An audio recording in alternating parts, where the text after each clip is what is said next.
پێشەکەی خەرات ناکەی من ئێمە لە ڕاپەڕینەی 1990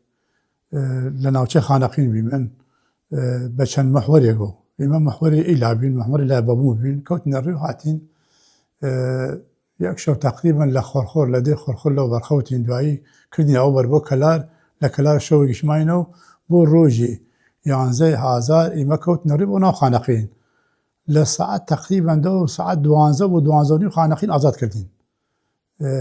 لە سایلۆگە مقامەیە گەورە بوو لە سایەکە بە بیکەیسی و جێی شویانە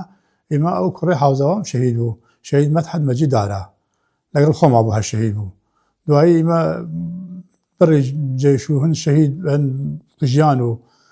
بڕ لەو جندانێکی مە ئەسیریان کردین و هیچ تەعدامەعدالیان نەکردین بەس چەکەکانیان سەنین و چەکانکردین چون ئەمە بەدای خانەقین بوو لای سایلۆی خانەقین لە دوای ئەوە چوونە ناو خانەقینەوە خانەقین ئازاد کردین خانەقین ئازاد کردین دوو شەو ڕۆژ لەنای بین ئێمە ئەو وەختە مەسوول ناوچەمان کە ئەکبەر حەیدەر بوو و لەگەڵ چەند پژمەرگەی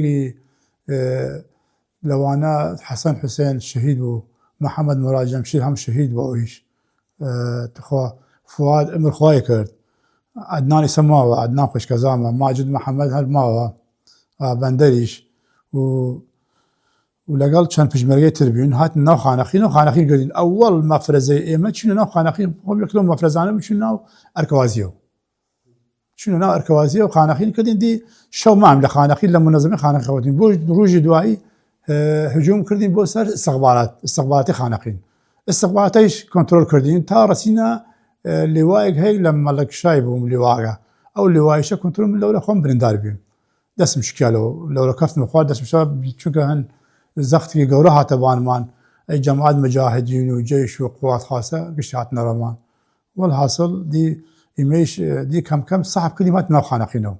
هات ناو خانەقی منی شەو دوو شەو ڕوو دوو ڕۆژ لە خانەقی منی من لە شوون ئەوە سەحب کردین هاتین لە کەلار ڕۆژی 11 ئازار 1991 ئێمە یانم تەقریبەن ڕۆژێکی فەرەخۆش بوو ئێمە وەڵکە هەڕی و قسەکەم ئێمە تەقریبەن نانم ڕۆژێکی خۆش بوو یان ئیسبات کردیم کەوا خانەقین کوردە خانەقین کوردە و لە ئەساس هەر کورد بووە و باید هەر لە کوردیش ببینێت ئێمە دیفاعکەیم لە ئاخر خەتەی خوێنمایان ئێمە چەند شەهیدی پاڵەوان لەوە شەهیدان لە خانەقین ئەرێ وەڵا ئینشاءڵڵا ئازادی نزیکتریشە و هەر خانەقین کوردە ئەبێتە کوردیش